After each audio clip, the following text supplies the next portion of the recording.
الحمدللہ رب العالمین والصلاة والسلام علی خاتم الانبیاء والمرسلین وعلی آلہ واصحابہ اجمعین ومن تبعہم بإحسان الی یوم الدین، اما بعد۔ الحمدللہ ہم 15 روزہ رد الحاد کورس کا 7واں سبق پڑھ رہے ہیں۔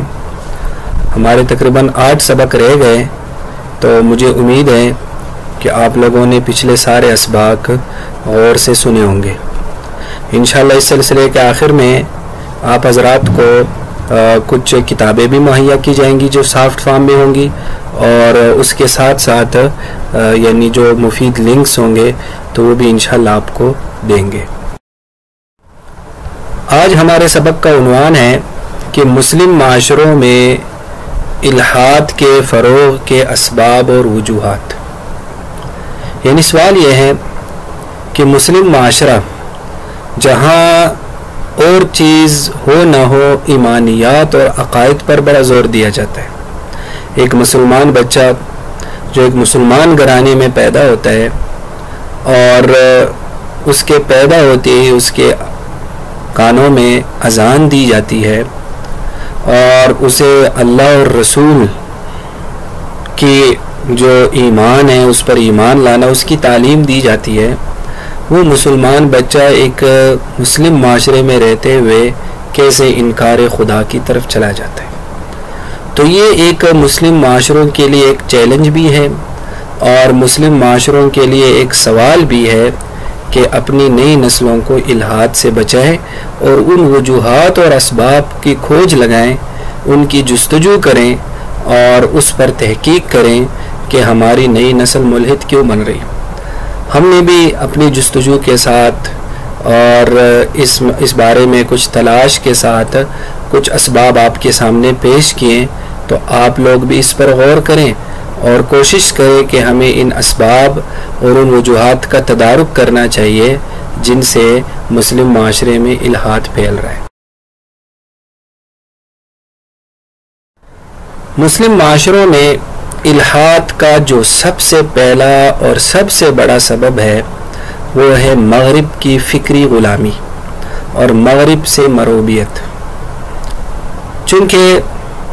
مسلم ممالک جو ہیں یا مسلمان معاشرے جو ہیں وہ سیاسی اعتبار سے، عسکری اعتبار سے، تعلیمی اعتبار سے، سائنسی اعتبار سے، ہر اعتبار سے آج کل زوال میں،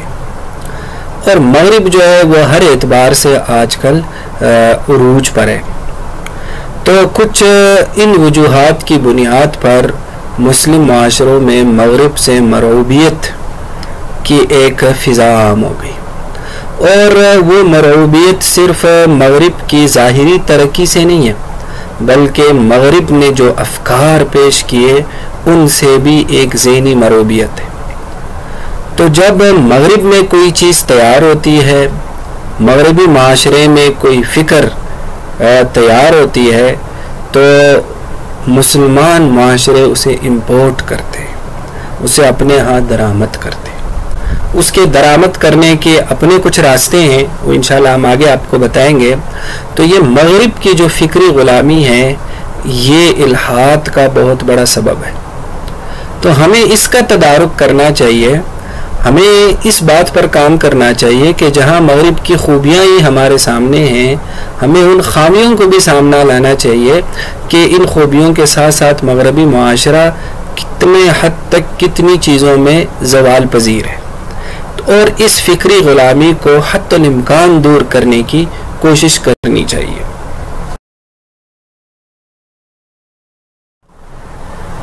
اس کا ایک دوسرا سبب الحاد کا وہ ہے مغربی طرز تعلیم پر مبنی تعلیمی ادارے اور اساتذہ۔ یہ جو ہمارے اسکول، کالجز، یونیورسٹیز ہیں، تو ان میں بعض نصاب ایسا پڑھایا جاتا ہے جس میں الحادی طرز فکر ہوتا ہے، اور کچھ استاد اور ٹیچر ایسے ہیں جو پہلے سے مغرب کو پڑھ کے مغرب سے مرعوب ہو کر ملحد بن چکے ہوتے ہیں، تو وہ نئی نسل کو ملحد بنا رہے ہیں۔ پھر خاص طور پر جو ابھی ایک پرائیویٹ سکولز کا ایک جال بچھ گیا اور مہنگے سے مہنگے ترین اسکول سامنے آ گئے تو ان اسکولوں نے تو الہاد کو بہت پروان چڑھایا، کیونکہ ان میں جو انتہائی مہنگے اسکول ہے وہ اصلاً مغربی پروڈکٹ بنا رہے، وہ اصلاً مغربی فکر پھیلا رہے۔ تو اب یہ بڑا سوال ہے ہمارے لیے کہ جدید تعلیم ہماری ضرورت بھی ہے، تو اس ضرورت کو ہم کیسے ایسا پورا کر سکتے ہیں جس سے ہم الہاد سے بھی بچ سکیں اور اپنی ضرورت بھی پوری کر سکیں۔ تو اس کے لیے جو دینی فکر رکھنے والے لوگ ہیں انہیں اس سوال کا جواب تلاش کرنا چاہیے۔ ظاہر ہے ہر آدمی اپنے بچے کو اسکول اور کالج بھیجے گا اور یہ وقت کی ضرورت ہے، تو یہ پھر دینی خیر خواہوں کا اور دیندار لوگوں کی ذمہ داری بنتی ہے کہ اس حوالے سے ایسے لائے عمل تیار کریں کہ ہماری نئی نسل جو یونیورسٹیز جاتی ہیں جن کا ذہن بالکل ایک تختے کی طرح صاف ہوتی ہے، بالکل ایک سلیٹ کی طرح صاف ہوتی ہے، تو اس پر وہ اپنی فکری اور الہادی چیزیں ایسی چھاپ دیتے ہیں کہ وہاں سے جب وہ آ جاتا ہے تو پھر وہ مسلمان نہیں رہتا جو یہاں سے والدین نے بھیجا ہوتا ہے۔ تیسرا سبب جو اس کا بنتا ہے، جو پہلے بھی آپ کو بتایا ہے، کہ اسلام سے کامل واقفیت نہ ہونا۔ اگر ہم اپنے بچوں کو، اپنی نئی نسل کو اسلامی بنیادی تعلیمات سے آراستہ کریں اور پھر انہیں بھیجیں تو شاید ان پر الہاد اتنا اثر نہ کرے۔ اور یہ اسلام سے کامل واقفیت نہ ہونا، اس سے ہمارا کچھ مذہبی طبقہ بھی ملحد بن رہا ہے، کیونکہ وہ بھی بسا اوقات ناقص فہم رکھتا ہے۔ یہی وجہ ہے کہ جو ملحدین کے بارے میں ایک سروے ہوا ہے تو اس میں ایک خوفناک چیز یہ سامنے آئی ہے کہ کئی دینی مدارس کے لوگ اور کئی درس نظامی پڑھنے والے لوگ عالم بن کر الہاد اختیار کر جاتے ہیں، کیونکہ اسلام سے کامل واقفیت نہیں ہوتی۔ تو ایک ہوتا ہے اسلام سے واقفیت، ایک ہوتا ہے کامل واقفیت۔ تو کامل واقفیت اگر بندہ اسلام کا حاصل کرے تو یہ اتنا حسین مذہب ہے، اتنا خوبصورت مذہب ہے، واللہ انسان کا ذہن کسی اور طرف جا ہی نہیں سکتا۔ چوتھا مذہب جو الہاد کا ہے وہ ہے اسلام اور اسلامی تعلیمات کے خلاف میڈیائی پروپیگنڈا۔ بہت افسوس کی بات ہے کہ مسلمان معاشرے پر جو میڈیا مسلط ہے، جو میڈیا ہاؤسز ہیں، جو میڈیا پرسنز ہیں، وہ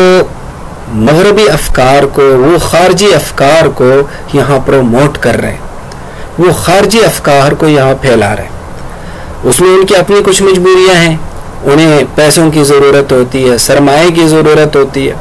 تو انہیں خارج سے سرمایہ ہی اسی اس پہ ملتا ہے۔ اور پھر خاص طور پر جو میڈیا ہاؤس اسلام اور اسلامی تعلیمات کے خلاف پروپیگنڈا کرے تو اس کو وہاں مغربی سرمایہ زیادہ ملتا ہے۔ اور یہ کوئی سازشی تھیوری نہیں ہے، یہ آن دی ریکارڈ یہ بات ہے اور آج کل ہر آدمی سمجھتا ہے۔ تو اس لیے ہمیں ایسے میڈیا ہاؤسز بنانے چاہیے، یہ میڈیا ہاؤسز میں ایسے آدمیوں کو بھیجنا چاہیے کہ وہ لوگ جو ہے وہ یعنی اسلام کا صحیح رخ پیش کرے۔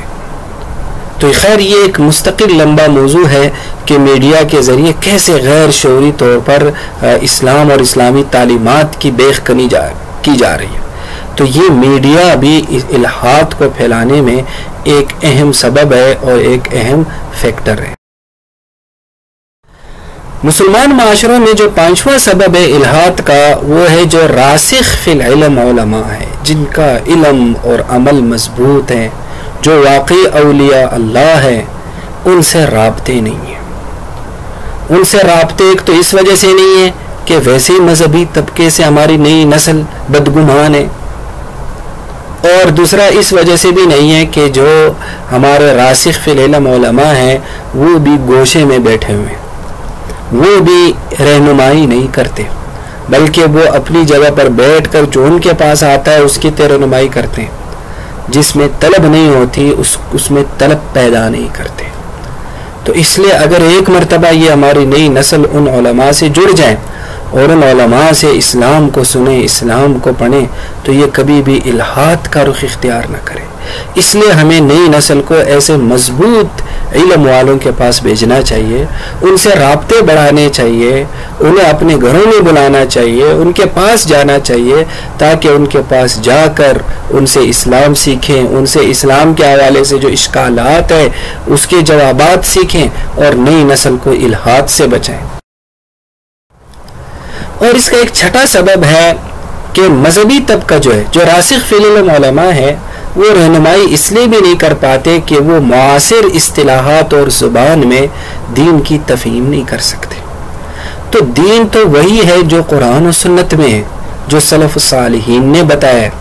لیکن اس دین کو سمجھانے کے لیے آج کی زبان ضروری ہے،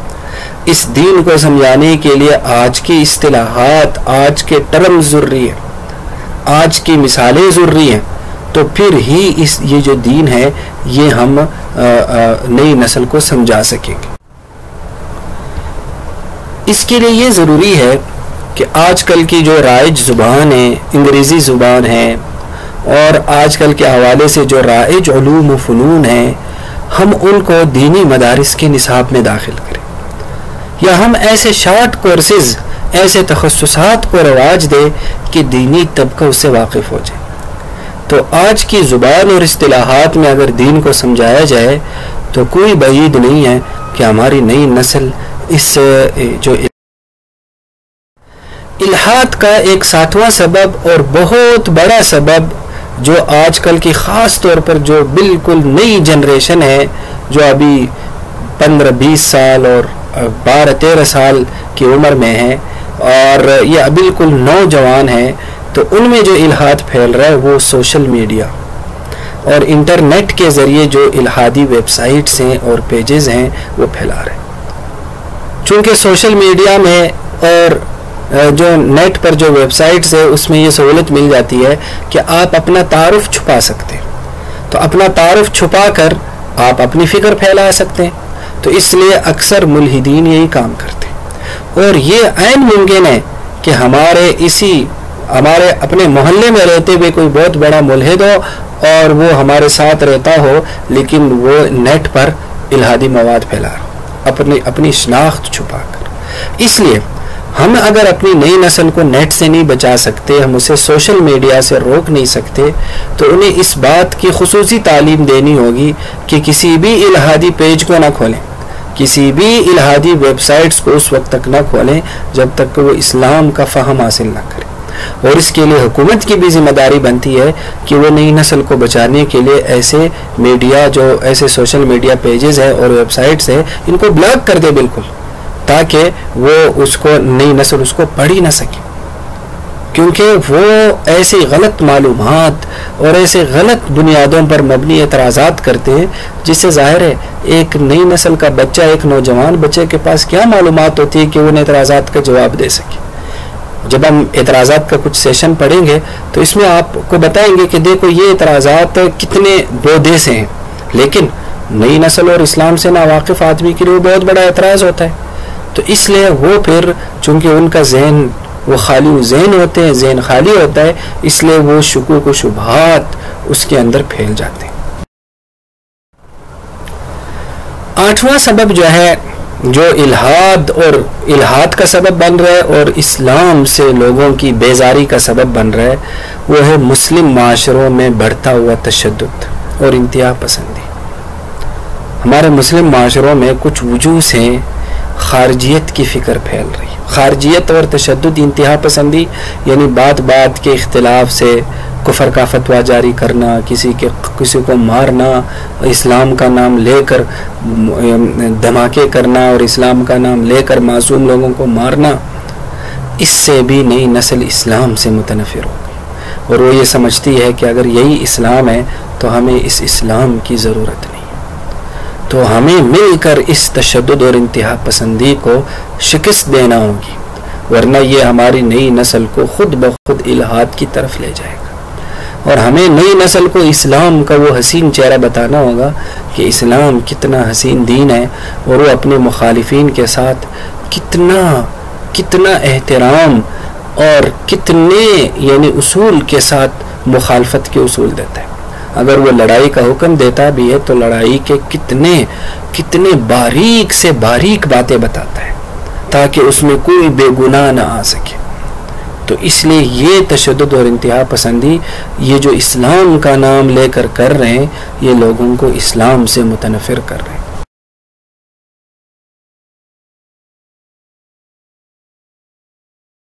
مطلب ہے کہ جو ادارہ تصوف ہے وہ مسلم معاشرے میں ختم ہو گیا۔ جو شریعت کے متبع مشائخ ہیں، ایک بالکل شریعت پر عمل پیرا صوفیہ حضرات جو ہے نا، وہ ختم ہو گئے یا بہت ہی کمیاب ہو گئے۔ اسلام نے ایک انسان کے دل کی اصلاح اور اس کو روحانی طور پر درست کرنے کے لیے احسان کی تعلیم دی، جسے قرآن کی زبان میں تزکیہ کہا جاتا ہے۔ تو وہ انسان کے دل کو صیقل کرتا ہے، انسان کی جو روح ہے اس کو سنوارتا ہے۔ وہ براہ راست یہ جو ادارہ تصوف ہے، یہ اللہ کو دلیل کی بجائے محسوس کرنے پر زور دیتا ہے، اور یہ واقعی اللہ کو محسوس کرواتا ہے۔ جس طرح کہ حدیث میں احسان کی تعریف یہ کی گئی ہے کہ آپ اللہ کی ایسی عبادت کرو ہے کہ آپ اللہ کو دیکھ رہے ہیں۔ اگر آپ اللہ کو نہیں دیکھ سکتے تو اللہ تو آپ کو دیکھ رہے ہیں۔ یہ کیا ہے؟ یہ احساس ہمارے اندر پیدا کرنا۔ اور وہ کس سے پیدا ہوتا ہے؟ جب انسان اللہ کا ذکر کرتا ہے، اللہ توجہ ڈالتا ہے، اللہ کی مخلوقات میں متوجہ ہوتا ہے، اللہ کی صفات میں غور و فکر کرتا ہے، اور اپنے دل کو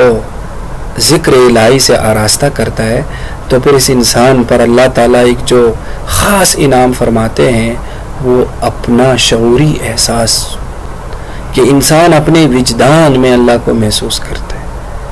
تو اس لیے اللہ کی ذات جو ہے وہ جس طرح دلیل سے مانی جاتی ہے، اسی طرح احساس اور وجدان سے بھی مانی جا سکتی ہے۔ تو جب یہ تصوف کا ادارہ ختم ہو گیا تو اب صرف ہمارے پاس دلیل رہ گئی، اور دلیل ہر بندے کے لیے کام نہیں کرتی، اور ویسے بھی دلائل کو تو توڑا بھی جا سکتا ہے، لیکن جب ایک انسان خود چیز محسوس کرے، ایک آدمی خود بھوکا ہے، اسے بھوک محسوس ہو رہی ہے، تو اسے بھوک بتانے کے لیے، بھوک سمجھانے کے لیے کسی دلیل کی ضرورت نہیں۔ تو تصوف کے جو صوفیاء ہے، جو متبع شریعت صوفیاء ہے، یہاں میری مراد ایسے پیر نہیں ہیں جو ہمیں عام طور پر ملتے ہیں، جو بسا اوقات بدعات اور عجیب و غریب لوگوں کو تعلیم دیتے ہیں، بلکہ باقاعدہ جو ایک نیک صوفیاء لوگ ہیں، جو شریعت کے احکام کی روشنی میں، شریعت کے اصولوں کی روشنی میں لوگوں کا تزکیہ کرتے ہیں۔ تو وہ جب اس پر زوال آیا تو اس سے بھی روحانی اور قلبی تربیت ختم ہو گئی۔ الحاد کا ایک جو مسلم معاشروں میں ایک سبب ہے وہ ہے غربت۔ احادیث میں آیا ہے کہ فقر جو ہے یہ کفر تک پہنچا سکتا ہے، کاد الفقر ان یکون کفرا، اور کفر یہی الحاد ہے۔ جب انسان غریب ہو، اس کے بیوی بچے رو رہے ہوں، اسے مناسب علاج نہیں مل رہا، اسے مناسب غذا نہیں مل رہی، اس پر مسائل کے انبار آ رہے ہوں، تو پھر انسان فطری طور پر تھوڑا سا جس خدا پر ایمان لاتا ہے اس سے دور ہونا شروع ہو جاتا ہے۔ پھر بالخصوص جب وہ دیکھتا ہے کہ جو لوگ خدا کا انکار کر رہے ہیں وہ تو بڑے مزوں میں ہیں، وہ تو بہت عیش و آرام سے زندگی گزار رہے ہیں، تو اگر خدا میرا ہے تو پھر میرے ساتھ اس طرح کیوں ہو رہا ہے؟ اسی طرح وسائل کی غیر منصفانہ تقسیم، ہمارے معاشرے میں جو امیر ہے وہ دن بدن امیر ہو رہا ہے، جو غریب ہے وہ دن بدن غریب ہو رہا ہے، اس سے بھی معاشرے میں الحاد پھیل رہا ہے۔ تو اس لیے یہ جو اگر ہم معاشرے میں جو اسلامی معاشی نظام ہے، زکوٰۃ کا، صدقات کا، غریبوں سے ہمدردی کا، اگر اس کو رائج کریں تو ایک انسان جو مایوس ہو کر خدا سے بھاگتا ہے وہ خدا کی طرف آ سکتا ہے۔ تو یہ 10 بنیادی اسباب آپ کو بتائے ہیں، مزید بھی اسباب ڈھونڈے جا سکتے ہیں، لیکن ہم نے کوشش کی ہے کہ مین اسباب اور وجوہات بتائی جائیں۔ تو ہمیں ہر ایک فرد کو کوشش کرنی چاہیے کہ ان اسباب سے اپنے آپ کو یعنی اپنے معاشرے سے ختم کرنی چاہیے۔ وآخر دعوانا ان الحمد للہ رب العالمین۔